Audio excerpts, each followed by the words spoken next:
C'est toujours avec un grand plaisir, une grande joie que je vous apporte la parole de Dieu dans cette émission « Parole de vie ». Mon nom est Walter Zanzen, je suis pasteur à l'église évangélique de Réveil de Genève, en Suisse. Mon assemblée vous salue bien et que Dieu vous bénisse. Savez-vous que dans la Bible, il y a un livre où le nom du Seigneur ne figure pas du tout? Dans ce livre, la présence de Dieu est pourtant omniprésente. Elle est là, agissante dans les circonstances et dans les hasards avec un H majuscule, ou si vous préférez avec un D majuscule. Avec la succession des hasards est absolument incroyable, intéressante et apparaît dans toutes les circonstances de ce livre. Je vais vous parler du livre de Esther. Ce livre est lu par les Juifs lors de la fête des Purim, qui a lieu au mois de février. C'est une fête joyeuse, une fête belle pour les enfants en particulier. Mais ce livre nous montre que Dieu conduit le cours de l'histoire. Mais il y a des enseignements particulièrement intéressants qui sortent de ce livre, dont je voudrais évoquer quelques épisodes dans ce petit message, mais il faudrait lire l'ensemble de ces 10 chapitres qui sont le livre d'Esther.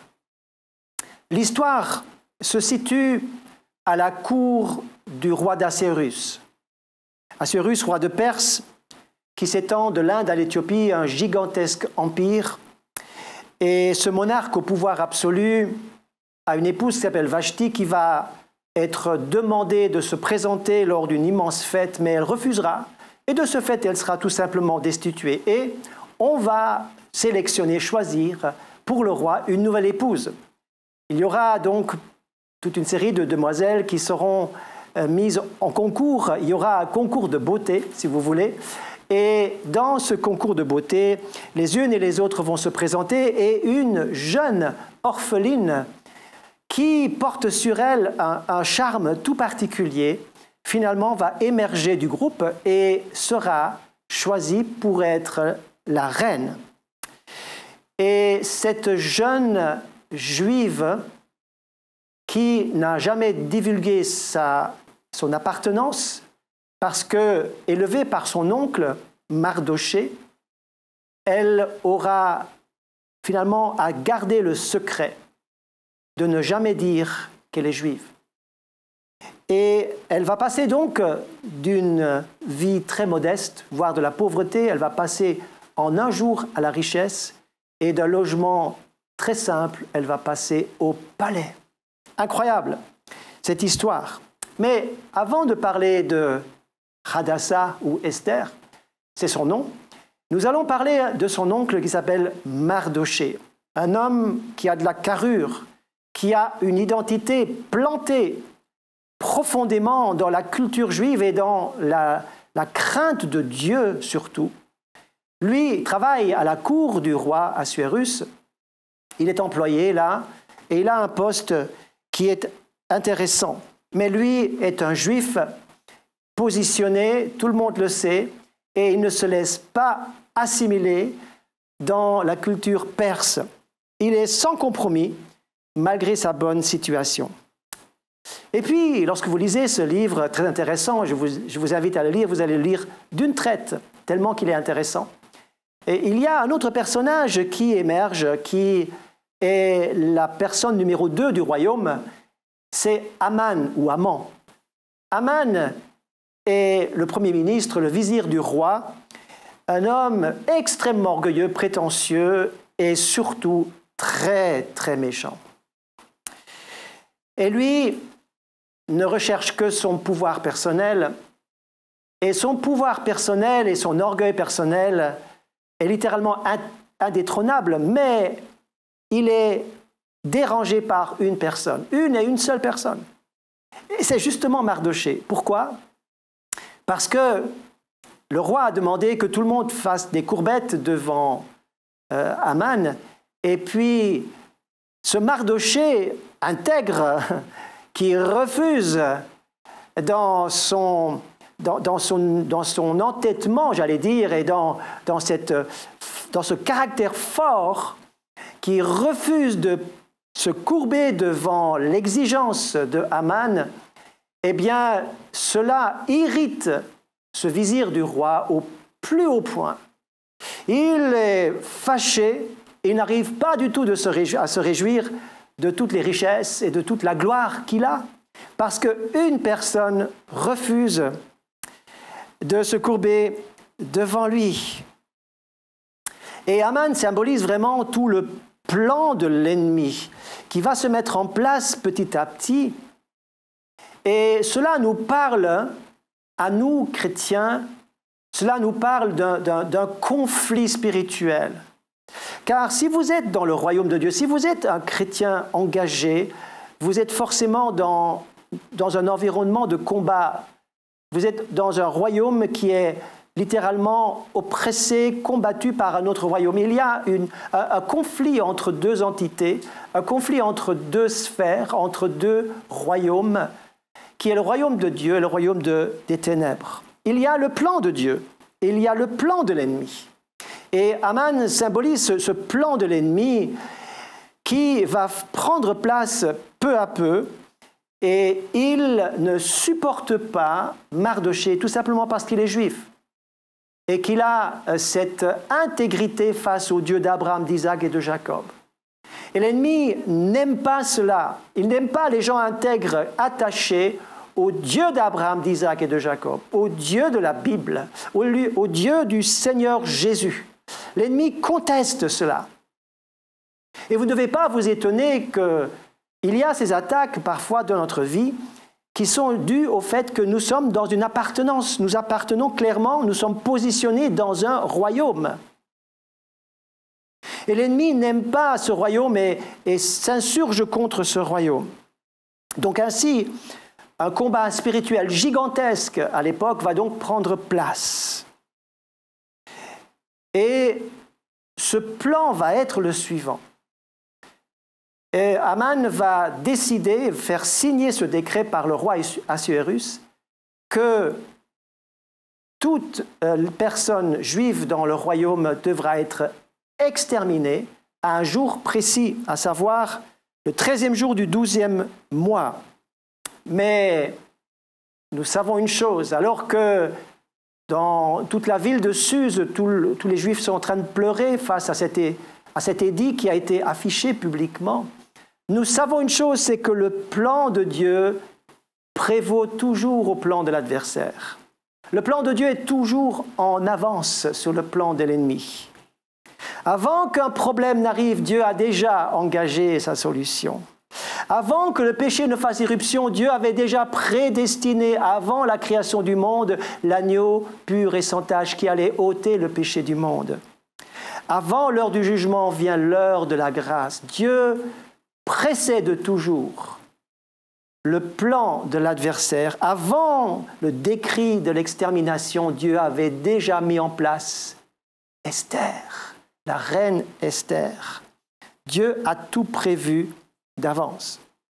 Alors, revenons à Mardochée.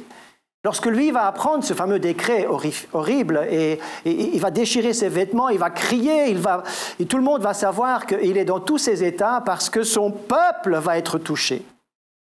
C'est l'image du chrétien qui se sent concerné par la perdition des autres, par la menace qui pèse sur les gens. La menace de la perdition, la menace de l'enfer qui pèse sur celui qui n'a pas accepté Jésus, c'est un drame, c'est une tragédie, et il faut faire quelque chose. C'est l'image du chrétien qui se positionne avec ferveur, avec zèle, d'une manière impressionnante. Il est tellement touché au fond de lui, parce qu'il ne s'agit pas que de lui, mais il s'agit de son peuple. Mais Esther, quant à elle, dans son palais, est au courant de rien. Elle qui était tellement à l'écoute de son oncle, soumise à son oncle quand elle était petite et jeune, elle l'écoutait, elle était obéissante, elle était charmante, elle était attachée à son oncle. À ce jour, elle n'est pas du tout attachée à ce qu'il vit. Elle évolue complètement dans un monde parallèle. Elle est dans son palais, derrière des murs épais, dans un monde de glamour. Elle est en train peut-être de passer le temps en feuilletant les journaux People. Elle est peut-être en train de jouer avec son portable dernier cri. Elle est peut-être en train de compter ses likes de ceux qui suivent sur Internet. Vous imaginez, je brode un petit peu notre histoire. Elle soigne son image. Elle est immunisée, anesthésiée par rapport à la vie qui se passe en dehors de cette bulle protégée, de cette bulle dans laquelle elle évolue, dans cette bulle faite de faste et de fêtes et d'une vie facile. Elle n'est pas au courant, elle n'est pas touchée par les besoins de son peuple qui est en péril. Au 13e jour du 12e mois, son peuple va périr et elle n'est pas au courant, en tout cas elle n'est pas touchée. Dramatique quand les chrétiens sont indifférents, sont devenus anesthésiés, ils évoluent dans leur bulle chrétienne et dans leur bulle parfois de la vie de l'Église et ils ne s'intéressent plus aux autres. Ils ne sont plus concernés, ce n'est pas leur problème. Pourtant, le message de son oncle Mardochée va marteler à sa porte. Il va venir, il ne peut pas rentrer dans le palais, mais il peut venir jusqu'à la porte et il va marteler son cri et sa détresse pour réveiller la conscience. Et quelque part, Mardochée, c'est l'image du Saint-Esprit qui veut réveiller les consciences, qui veut nous prendre acte de la réalité de la perdition. Ça existe, mes amis, ce n'est pas une mauvaise nouvelle, c'est une nouvelle réelle, car avant d'écouter la bonne nouvelle, il nous faut prendre connaissance de la mauvaise nouvelle. L'Évangile est une bonne nouvelle dans la mesure où nous comprenons que la perdition est une nouvelle terrible. Nous devons savoir de quoi nous sommes sauvés pour nous réjouir du salut, n'est-ce pas? Alors, il y a cette action de Mardochée. Et Esther va devoir prendre conscience que si elle est dans cette place de reine, c'est une pure grâce. Elle n'y est pour rien. Si vous êtes sauvés, c'est la grâce de Dieu. Oui, vous avez choisi Jésus, mais avant, c'est Jésus qui vous a choisi. C'est une pure grâce. Ce n'est pas la foi que nous sommes sauvés, c'est par la grâce que nous sommes sauvés, par le moyen de la foi, nous dit l'apôtre Paul. Mais Mardochée va insister. Esther, ma fille, vas-tu entendre le cri de ton peuple au dehors? Jusqu'aux confins du royaume et de l'empire perse, est-ce que tu vas entendre les pleurs des gens qui prennent acte que leur vie va se terminer le 13e jour du 12e mois? Il est grand temps que ta conscience se réveille. Et Esther va commencer à se battre dans sa conscience entre la vie facile. Elle va mesurer ce qui va se passer si elle s'engage là-dedans, parce qu'elle ne peut pas venir devant le roi sans avoir été invitée. Et donc, si elle ose se présenter devant le roi pour que le décret soit annulé, elle va risquer sa vie. Elle va peser le pour et le contre. Est-ce que ça vaut la peine? Est-ce que je ne ferais pas mieux d'attendre un autre moment? Est-ce que je ne ferais pas mieux d'attendre que les choses évoluent d'elles-mêmes? On verra bien. Et mes amis, à force de considérer, de peser le pour et le contre, il y a des gens qui ne bougent jamais et qui ne s'engagent pas parce qu'ils mesurent ce qu'ils pourraient perdre. Ils mesurent le travail que ça coûterait ou la fatigue que ça engendrerait. Et à force de cela, ils ne bougent pas. Le Seigneur veut pouvoir compter sur toi, mon frère, ma sœur. Il veut pouvoir compter sur toi pour avoir quelqu'un qui va s'engager, prendre sa place et pour être au temps donné à la place où il faut être. Pour un temps comme celui-ci. C'est pour un temps comme celui-ci que tu es là où tu es. Et Mardochée va insister. Et justement, c'est la parole que je vais lire maintenant dans ce livre, qui est la parole clé de tout ce livre. Je le trouve au chapitre 4 et au verset 13 et 14. Écoutez bien. Nous sommes donc dans cette page de l'histoire, de notre histoire d'Esther, où Esther va être remuée dans sa conscience. Elle va recevoir la lettre de Mardochée, qui lui ne peut pas aller dans le palais, mais il envoie une lettre. Et elle va, hésitante comme elle va devoir être réveillée. Et Mardochée va trouver les mots justes pour la réveiller. Écoutez, on rapporta les paroles d'Esther à Mardochée. Mardochée fit répondre à Esther, « Ne t'imagine pas, Majesté. » Il honore sa fille, elle est Majesté maintenant, elle est dans une position de souveraine. « Que tu échapperas seul d'entre tous les Juifs. » Ah oui, tu fais partie de ceux qui sont condamnés. Tu es de la même souche, de la même race, tu fais partie du même royaume. N'imagine pas, Majesté, que tu échapperas seul d'entre tous les Juifs. Car si tu continues à te taire, en cette occasion, la libération des Juifs surgira d'un autre côté, alors que toi et la maison de ton père, vous périrez. D'ailleurs, qui sait si ce n'est pas pour un temps comme celui-ci que tu es parvenu à la royauté. D'ailleurs, qui sait si ce n'est pas pour un temps comme celui-ci que tu es parvenu à la royauté. Qui sait si ce n'est pas pour un temps comme celui-ci que tu es parvenu là où tu es, à l'endroit où tu es, dans le temps T de l'histoire du monde où tu es. Tu es là parce que ce n'est pas un hasard. Le livre d'Esther, c'est le livre des hasards conduits par Dieu. Il n'y a pas de hasard. Dieu, dont le nom n'est pas mentionné, il est partout présent parce que c'est lui qui met les choses en place. Vous lirez dans la suite. Très intéressant, lorsqu'Esther va finalement se positionner, elle va venir devant le roi qui va l'accueillir, premier miracle. Ensuite, le roi va dire, mais qu'est-ce qui se passe, Esther, pourquoi tu viens? Je te le dirai demain. Et entre les 2 jours, il y a une nuit. Et durant la nuit, le roi n'arrive pas à dormir. Et le roi, on lui apporte un livre, les chroniques. Et il lit les chroniques du royaume, et tout à coup, en pleine nuit, donc il se fait lire ces chroniques.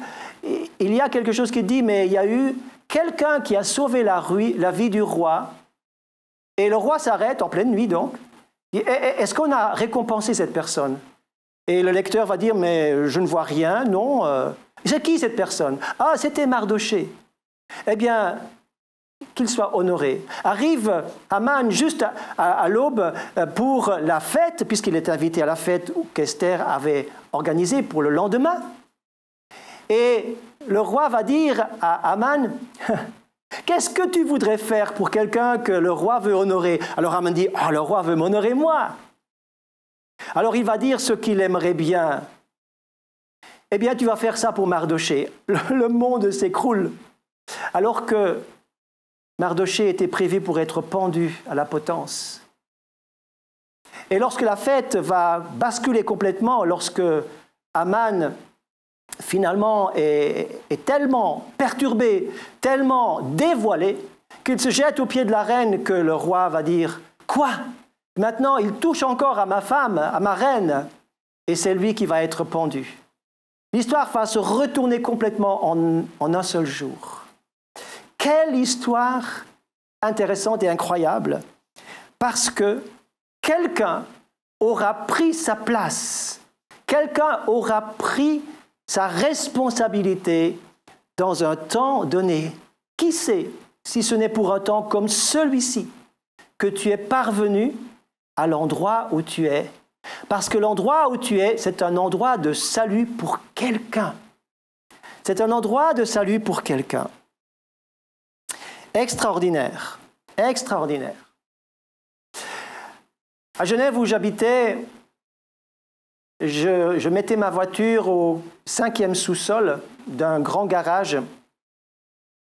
Et c'était donc aux abords de la gare où se trouvait ce garage où j'avais tout le temps ma voiture. Et voilà qu'il m'est arrivé de sortir ma voiture un jour et de remonter le garage, d'arriver à la porte de sortie, que je vois à la porte de sortie un homme couché, inanimé. Et donc je monte la rampe, j'arrête ma voiture, je cours, je descends pour voir qu'est-ce qui se passe. C'était un homme qui avait pris une overdose de drogue. Et directement je sors mon portable et je fais vite le numéro de l'urgence et environ 5 minutes après, l'urgence est arrivée pour réanimer cet homme qui était en train de mourir.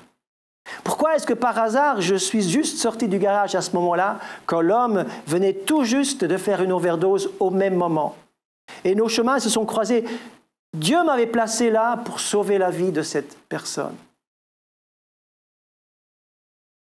Une autre fois, j'étais dans mon bureau et c'était le temps de midi et je devais rentrer à la maison. C'était donc dans un autre moment. Et je devais ainsi, c'était le temps de midi 30, je devais prendre la voiture pour rentrer à la maison, voir les enfants et manger avec eux. Et voilà que je roule en voiture et tout en avançant, tout à coup j'ai une pensée qui je crois vraiment venait du Seigneur. Et vous allez voir de quelle manière. Et cette pensée se disait, Walter, retourne et passe à l'hôpital maintenant. Donc j'ai fait demi-tour et je suis repassé à l'hôpital sur le temps de midi. Et j'ai demandé à voir une telle personne que je n'avais pas vue depuis une semaine. En effet, je l'avais quittée la semaine précédente. Elle était en bonne santé, en relative bonne santé. Elle devait passer des examens et voilà. Et lorsque j'arrive à l'hôpital, je vois le fils de cette personne qui était au pied du lit de cette maman. Et je dis, qu'est-ce qui s'est passé? La maman était dans le coma et elle ne bougeait plus. Alors je me suis approché d'elle, j'ai pris sa main, j'ai senti une légère pression et j'ai prié pour elle. J'ai prié pour elle et elle a fait une pression de sa main pour me dire « tout va bien ». C'était son signal. Et donc j'ai demandé au fils qu'est-ce qui s'était passé. Donc elle avait fait un malaise important. Et le soir même de cette même journée, elle est décédée.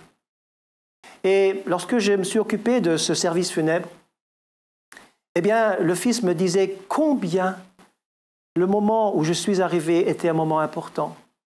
Comme si sa maman m'avait attendu juste avant de mourir. Et combien mes visites lui avaient fait du bien. C'est une personne qui ne venait pas à l'église, mais j'ai pourtant visité. Et il m'a expliqué tout le contexte de cette famille et toutes les douleurs, toutes les souffrances qu'ils ont vécues, mais que la visite pastorale régulière avait été un rayon de soleil, un encouragement extraordinaire pour cette femme que j'ai pu accompagner juste au bon moment. Il n'y a pas de hasard. Il n'y a pas de hasard. Laissez-vous conduire juste au bon moment par le Seigneur. Laissez votre conscience être réveillée. Ne soyez pas comme Esther, n'évoluez pas dans votre bulle en disant « je suis bien comme ça, je suis confortable, je ne veux pas trop être confronté aux besoins de l'extérieur ». Mais Dieu veut nous confronter avec la perdition de l'extérieur, les besoins et la souffrance de l'extérieur pour que nous puissions être la lumière du monde, être le sel de la terre, être une bénédiction pour ceux qui ont besoin de notre témoignage. Relisez le livre d'Esther.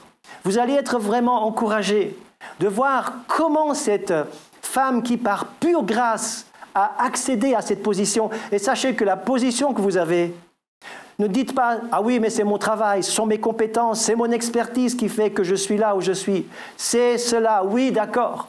Mais d'où viennent ces choses? C'est Dieu qui vous a donné la grâce. C'est un temps de grâce. Il vous a donné ce temps où vous êtes par pure grâce, c'est son choix.